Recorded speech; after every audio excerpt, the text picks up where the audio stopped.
Marcus Cole was 40 years old, a documentary photographer who had spent 16 years making images of things that were easy to overlook.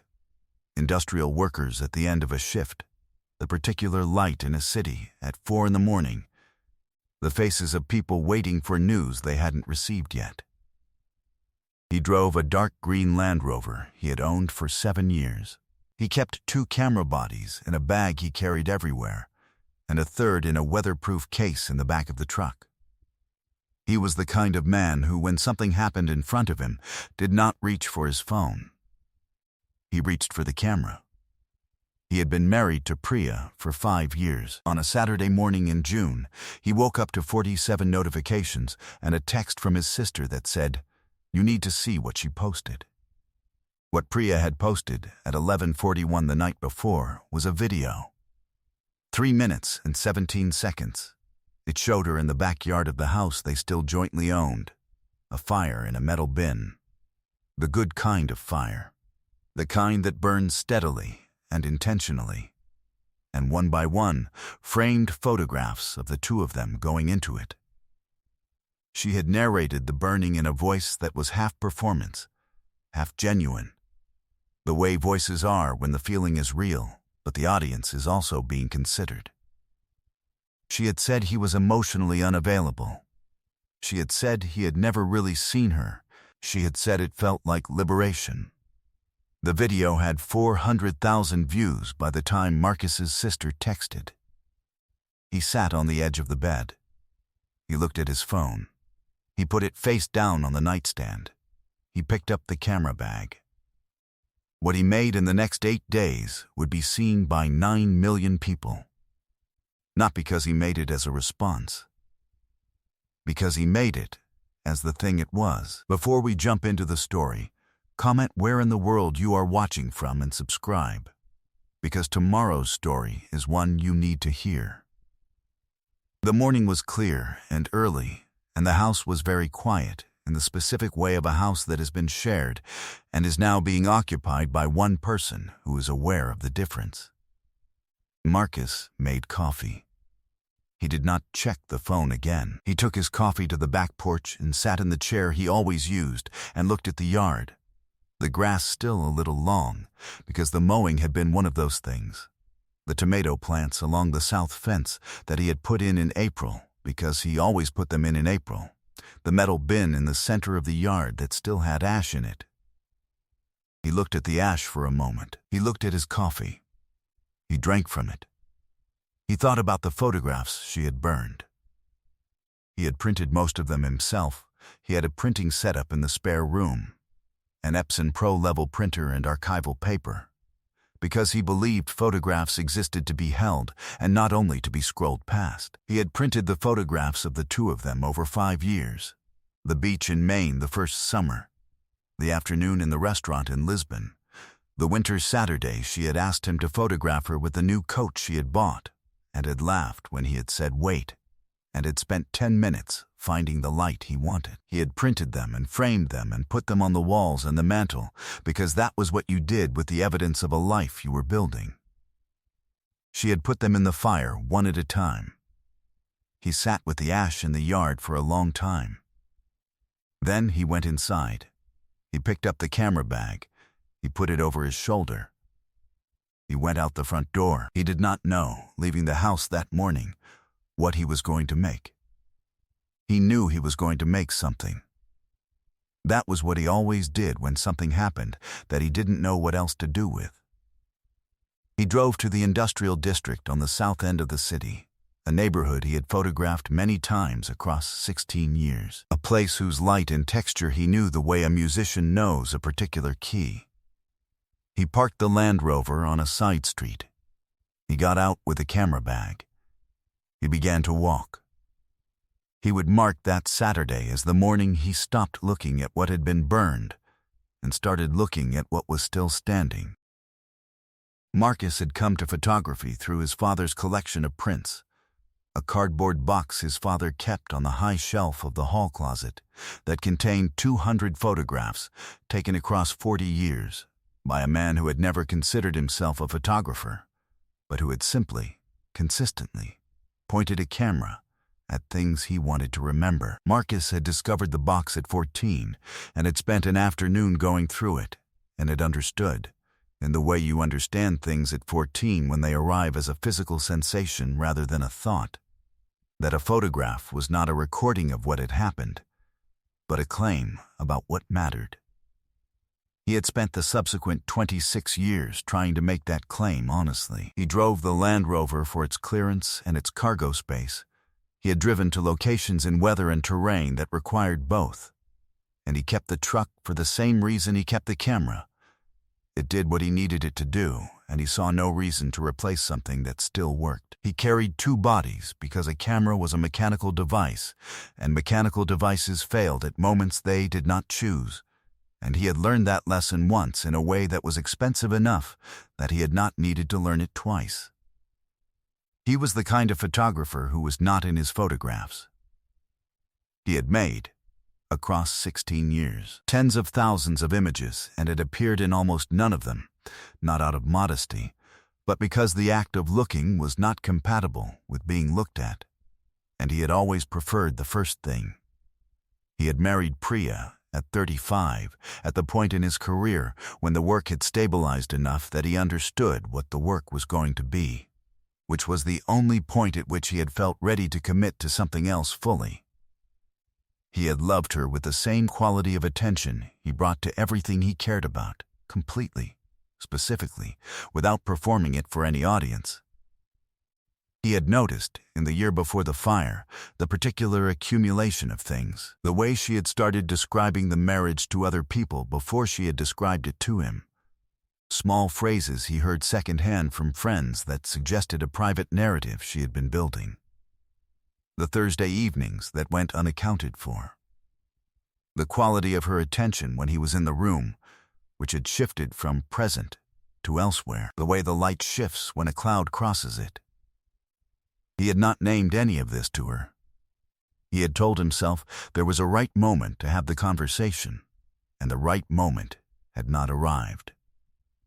He had extended that interpretation until the Saturday morning with the 47 notifications.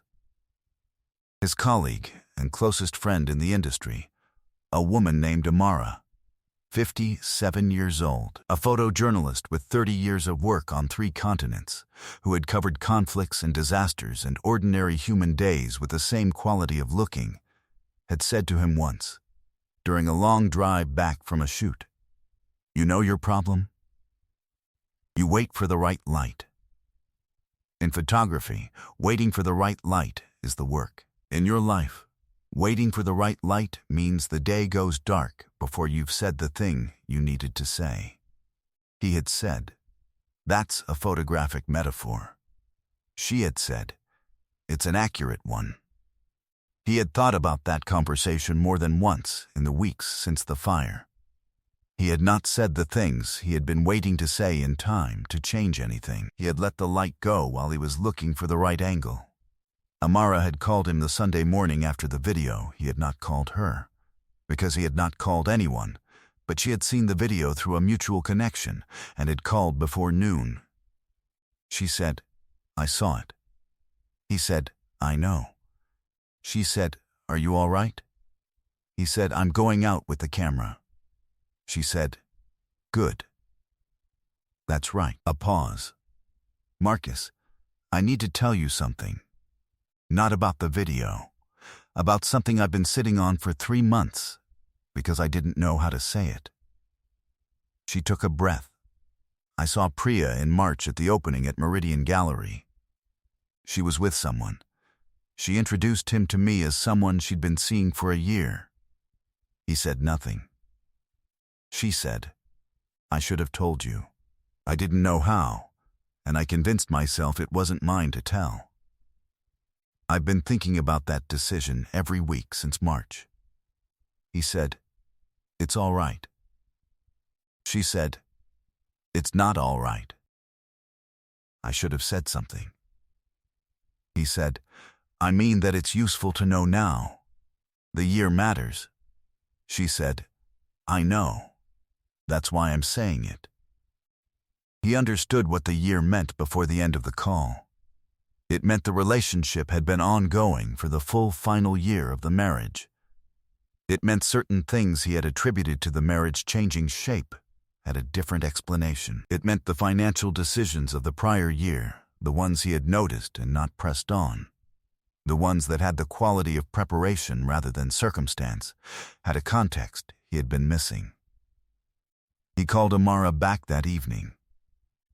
He said, "I need to look at the last year of joint financial records. I haven't looked at them carefully. Can you recommend someone?" She said, "I know exactly who you call." Her name was Constance Noosu. She was 62 years old, a forensic accountant who had spent 24 years doing financial investigation for litigation firms before going independent, and who had the particular economy of language of a person who had testified enough times to understand that every unnecessary word was a liability. She called Marcus within an hour of Amara's referral on the Sunday evening. She said, "Amara tells me you have a financial picture you haven't looked at carefully. Tell me what you know." He told her. It took 20 minutes. She said, "Send me 12 months of joint account statements. I'll start tonight." She called back on Wednesday morning. She had found 3 things. The first was a pattern of withdrawals from the joint savings account beginning in September of the prior year, 9 months before the fire, the same month Amara had placed the relationship's start. The withdrawals were in amounts between $800 and $2,100, spaced 2 to 3 weeks apart, always on a weekday. Total across 9 months, $14,300. The second was a charge Marcus recognized from the joint credit card statement, a recurring monthly charge to a storage facility he had never used. 8 months of charges at $187 per month, $1,496 in storage fees for a facility he had not rented. The third was a business entity registration that Constance found in the public record. A photography-adjacent company, Stock Image Licensing and Creative Consulting, registered 6 months ago in Priya's name. The address was a business center. The entity had no visible clients and had filed no revenue. But it had been registered, which meant it had been intended for something. The stock licensing entity, Constance said, could be an innocent professional development move, but combined with the withdrawal pattern and the storage unit, it suggests the preparation of a separate financial structure during the marriage. She paused. The storage unit is what I'd want to look at. People use storage units to move things out of a shared space before the space is formally divided. Marcus thought about the photographs on the walls. He thought about the prints he had made on the archival paper and framed and hung because photographs existed to be held. He thought about the fire. "She burned the photographs," he said. Not to Constance, to himself. He said it out loud because something had just shifted in what the fire meant. She had not burned them as catharsis. She had burned them because there were things she did not want in the settlement that she needed to not exist as objects in the world. Constance said, "What was that?" He said, "I'm thinking about the storage unit. Can you find out what's there?" She said, "Not directly. But your attorney can. A subpoena in divorce proceedings can compel disclosure of assets held in storage." She paused. "I'd call your attorney today."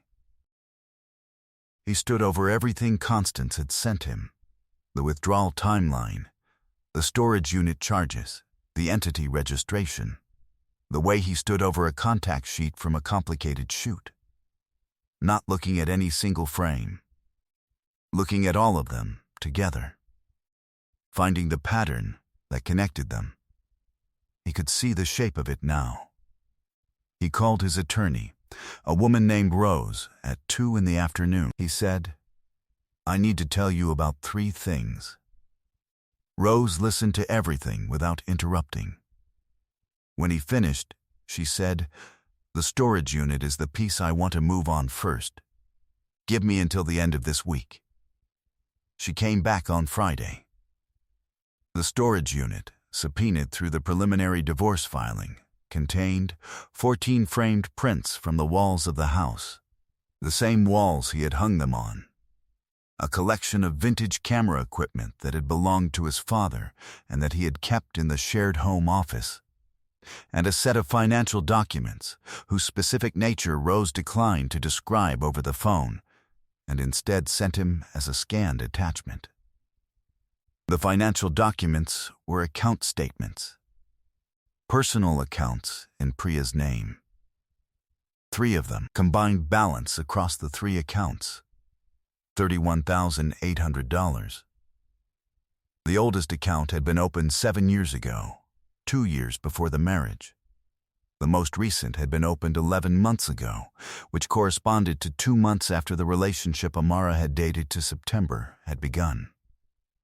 The $14,300 in withdrawals from the joint account and the $1,496 in storage unit fees had not gone into these accounts. Constance, when Rose provided the account numbers for tracing, could account for only a portion of the joint account outflow as feeding the personal accounts. The rest had gone somewhere that required another week of tracing to find. It went to the stock licensing entity. The business Priya had registered 6 months ago. 2 transfers, $6,400 and $3,700, which Constance traced to the entity's operating account through the payment application she had used to make them. The entity had been funded with marital money. It had been registered during the marriage. Under the state's marital property statutes, it was a marital asset that had not been disclosed. Rose filed the counter-petition with the full financial picture on a Tuesday. Priya's attorney called Rose on Thursday. The call, Rose told Marcus afterward, had the quality of a conversation between 2 people who understood that the landscape had changed and were managing the adjustment. The storage unit contents were returned. The camera equipment that had been his father's, which he had looked for the week after the fire and had assumed she had taken with her, came back to him in a cardboard box that Rose's office arranged for delivery on a Wednesday afternoon. He opened the box. He took out the cameras, a Leica M3 from 1958 and a Nikon F from 1967, both functional, both maintained with the same care his father had given them. He held each one. He set them on the worktable in the printing room. He picked up the Leica. He looked through the viewfinder. He could see the window and the October light coming through it and the prints drying on the line he had strung across the room. He set it back down. He went back to work. That was what Priya had not understood about the person she had filmed herself separating from. She had looked at him for 5 years and understood certain things accurately. He was reserved. He processed slowly. He did not perform his feelings for audiences, and had drawn from those accurate observations a conclusion that was not accurate, that the absence of performance was the absence of depth. She had filmed the burning and described him in terms that were recognizable from the outside and completely wrong from the inside. She did not know, burning the photographs, what they had been made by. She did not know what he would make next. The industrial district on a Saturday morning in June had the quality of a place between its 2 states. The workweek machinery paused, the weekend quietness not yet settled into full stillness. There were people moving through it with purposes that were not the weekday ones. A man repainting a loading dock door in a shade of orange that had no industrial justification. A woman walking a bicycle that had something tied to its back wheel with colored string. 2 boys playing in the shade of a shipping container in a way that required the container, but not any awareness of what the container was for. Marcus walked for 4 hours. He did not think about the video. He thought about the light, which was doing what June morning light does in a district with high corrugated walls and narrow alleys, pooling in specific places, casting specific shadows. creating the kind of contrast that had no agenda, but was there regardless. He made images. He made them with the same attention he always brought to the work, not for any particular purpose. Because the light was doing something worth recording, and he was the person who happened to be there with the equipment to record it. He came back to the house in the afternoon. He processed the morning's take on his monitor. He printed 3 images on the archival paper. He looked at them for a long time. He had made something true. He did not post it that day. He went out again Sunday, and Monday, and Tuesday through Saturday, each morning, to a different neighborhood or location in the city. Places he had photographed before, and places he had been meaning to photograph and had not gotten to. He made images of the city as it was at different hours and in different light. He developed the take each afternoon and printed the ones that held. At the end of the 8 days, he had 56 prints. He selected 22. He spent a Sunday afternoon writing something he almost never wrote. Words to accompany photographs. Not captions, a statement. About what photographs were for, about what it meant to make an image of something you wanted to hold on to, about the particular relationship between looking and caring, which was the relationship he had spent 16 years trying to understand and had not yet finished understanding. He posted the 22 photographs and the statement on the Monday morning. He tagged no one. He named no one. He did not reference the video. By Tuesday evening, the post had been shared 41,000 times. By Friday, it had been seen by 9 million people. He didn't move fast in the weeks that followed. He moved the way he always moved, deliberately, in response to what the situation actually was, rather than what the reaction to it had made it appear to be. The reaction to the photographs was not what he had expected, because he had not expected a reaction. He had made the work the way he always made it, with full attention, for the work's own sake. Because the alternative was to make it for some other reason, and he had spent 16 years refusing that alternative. What he had not anticipated was the specific conversation the work opened. Tens of thousands of people responding to the statement about photographs and looking and holding on to things, recognizing something in it from their own lives and sharing it in the way that things are shared when they arrive at a feeling that was already present and hadn't found its words. Amara called on Wednesday, 5 days after the post. She said, 9 million. He said, I know. She said, do you know what those 22 photographs are worth on the commercial market right now? He said, I have a sense. She said, a gallery in New York called me this morning asking how to reach you. 2 editorial clients who have been trying to get you for 3 years called. A book editor called. She paused. Marcus, this is a career moment, he said. I know. She said, are you all right? He thought about the ash in the metal bin. He thought about the archival paper the photographs had been printed on. The paper that was rated to last 200 years in standard storage conditions, which was a promise a photograph made about its own permanence. He said, I'm working. She said, good. That's right. Stay there. The attorney situation was handled in September, 3 months after the fire. The divorce proceedings were straightforward once both parties' attorneys had the full financial picture.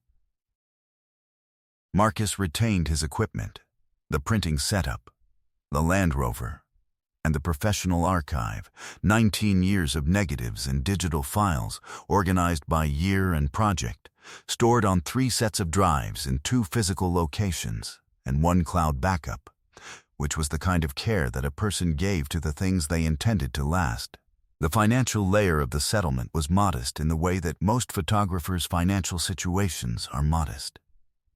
An income that was real and consistent, but not liquid. His attorney, A woman named Rose, who had handled 2 prior cases for colleagues in the industry and who had the specific patience of someone who understood creative work's irregular rhythms, reviewed the settlement twice and said it was accurate. It was accurate. It reflected what was actually there. What it did not yet reflect, because the post had gone up on Monday and the settlement was being finalized in September, was what the photographs had produced in the months between. The gallery show opened in October. 22 prints, archival, the same ones. The gallery sold 14 of them in the first 2 weeks at prices that reflected the specific quality of attention the work had received since June. The book was contracted in November, a collection of the Industrial District series and 12 years of prior work, with a statement as the introduction. It was the kind of contract that changed what the following year looked like. Priya did not receive any of it, not because it was hidden from her. It had not existed at the time of the settlement, and came after the legal separation date and was, in the specific language that Rose had confirmed, his alone. She had taken a fair share of what existed. She had no claim on what he made after she left.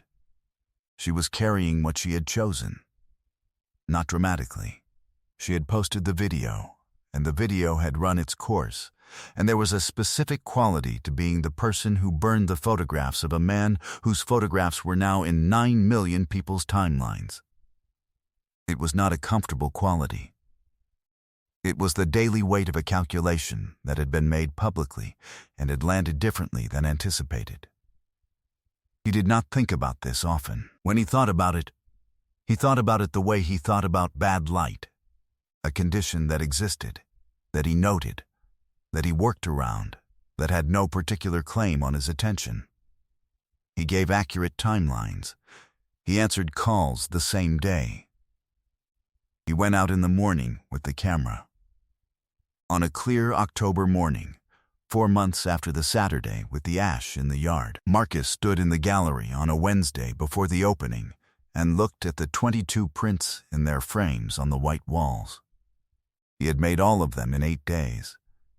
He had made them because he needed to make something, and the Morning Light had been doing what Morning Light does in a city that does not know it is being looked at. He had not made them about Priya. He had not made them about the fire or the video or the 47 notifications. He had made them about what was there. The orange loading dock door, the woman with the bicycle, the 2 boys and the shipping container, the particular quality of city light at an hour when most people were still deciding whether to get up. He walked slowly along the wall. He stopped at print 11, the one that had been shared more than any other. The one that showed a doorway in the industrial district at 7 in the morning, with a slant of light coming through it at an angle that turned the doorway into something that was not a doorway anymore. He had not known, when he made it, that it would do that. He had seen the light and pointed the camera. Amara came in behind him. She stood beside him at print 11. She said, "You know what it is?" He said, "What?" She said, "It's a door, and the light is coming through it, and wherever you're going next is the thing you can't see yet. But the light is already there." He looked at it. He didn't say anything. He didn't need to. He went and put on his jacket. He picked up the camera bag. He had a shoot in the afternoon he needed to prepare for. He walked out into the October morning and began to look. I hope you enjoyed that one. Be sure to like the video and subscribe so you don't miss the next story. I've picked out 2 more for you that I think you'll really like.